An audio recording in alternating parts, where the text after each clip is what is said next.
All right, so this is my gn1 Performance front mount intercooler. These are pipes, bubble wrap. These are fittings, blah, blah, blah. Here's the intercooler, still in the package. gn1 Performance, my tools. Got the car up on plastic ramps, whatever. This is the gn1 Performance instructions. Right now, I just took out these bolts down here. I don't know if you see them. 2 bolts that go right there. I took those out. Got this out. There's 1 bolt right here that I just took out or unscrewed. So put this down here with the other bolt. Untighten this too. So this should be able to just pull out. Now I can just pick this up. So let me set the phone down real quick.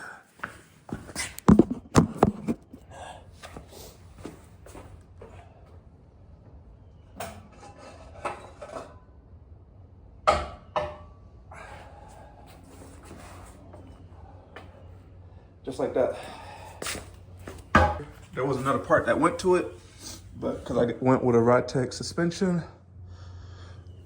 they had to remove it, so that kind of forced me to get the new front mount. And as you can see, it's a lot bigger, but man, look how dirty this thing is. Pretty sure this is the original front mount intercooler too, so hopefully it runs a little bit better, but not really into performance, but this should be able to suffice as much power as I'm looking for in this car, which isn't too much because right now it's still stock. So this is how it sits. So now I think in the instructions, it says something about, I'm gonna have to take out these bolts right here, because this is where the intercooler will be mounted to. But before I can get into that, I have to come up under here. And I'm gonna have to take out these air dam screws on both sides, which someone lost a bolt to it previously. As you can see, they zip tied it on. But yeah, I'm gonna take these screws out, get these air dams off so I can also get these bolts out. Let me see if I can zoom out a little bit. Okay, so I can get these bolts out right here so I can, I guess, lift the intercooler in through underneath. All right, so you can see I took the first air dam off, or I guess the passenger side air dam off, and the next part was to remove the crossbar from the AC condenser. So I've already got this bolt off, that bolt off, and now I need to just get this bolt off. And just like that, I got the crossbar off with the 4 bolts. You can try to, oh, this was also, I don't even know what this is called, but this was also underneath the condenser in my radiator, I guess, to keep maybe grime and stuff from getting up. But okay, so move this to the side, get back under the car. Ew. All right, so there should be should be able to, I'm guessing they're gonna bolt right here and right there. I'm gonna see if I can squeeze it in without having to remove the side. Not that it'd be hard, but I just like to see if I can squeeze it in there. So, all right, I'm back. These little brackets right here they're some of the hardest things to fucking get off. And these are right here where the holes I would be replacing those bolts. Those bolts are these. As you can see, they're, as compared to, what I do with those, the bolts, oh, right here. As compared to those, these are thicker. So you needed to remove the little bracket things, otherwise they weren't going to fit or thread through. So now it should be able to pop in right there. So it's gonna be right there, right there. Intercooler is in. I had to do some drilling. I had to, I guess, drill over the hole a little bit just because the intercooler was a little bit wider than the holes that lined up. So I had to drill. You can see the shavings right there. I had to drill it a little bit over, but I got it in.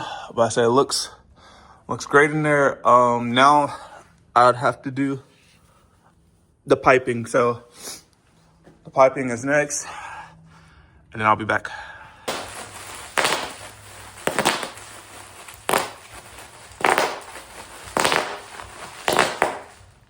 Okay, I'm good. Okay, so I got this set up, got the clamp, got the hose on here. This one seemed to be good. This is one I'm having a problem with because I need to clock the turbo, so I need to get these 6 bolts unrusted so I can turn the turbo down so this will fit better. I mean, right now it's on there in the stock location, but I need to clock it and turn it over. But as you can see underneath, right there, let's get a better view for you. Under here, you can see I have these pretty tightened up. I don't like the sound of that, but it is what it is. The intercooler seems to be fine too. And then this side also got the piping pretty good on there. Got that right there. I can come back and put these air dams on. Also had to take this off. I don't know if I had to, but it was in the way. It goes like right here. So I guess I kind of did. Can't really see. I guess I kind of did have to take it off. I don't think it was really anything crazy, but yeah, I will say that's that. I had to take the crossbar off. Had to take that part off. And I mean, looking good. I wish I kind of would have maybe in the future go back and have these like sprayed black or some shit like that. But I mean, I think I did good for never having done anything like this in my life. So, yeah, I'll be back when I turn that turbo. Okay, back at it. Okay, so the fittings ended up fitting. That's what it is. That fits. It's all in there. Front mount, and there's that. I ended up. Oh, don't mind the zip ties. Those are good. These are tightened up. The air dams are back on. I'm missing bolts and some of the stuff doesn't align, but it is what it is. Fairly easy. Took me a little bit longer just because I've never done anything like this before, but as you can see, it looks good. And that's it. Thank you. All right, here we are. Next day. Intercooler is in. Car's running fine. I did have a mishap yesterday. The radiator hose broke, so I had to go and replace that today, and I have a metal one coming here soon. But that install was fairly easy for even a novice like myself. And yeah, that's it. One more look. The piping underneath, the intercooler, and that's it. I'd say that the install was easy even with the lack of instructions. I kind of guess it is kind of just straightforward. So I think anybody can do this. If you have any questions, ask me. And yeah, thank you for watching.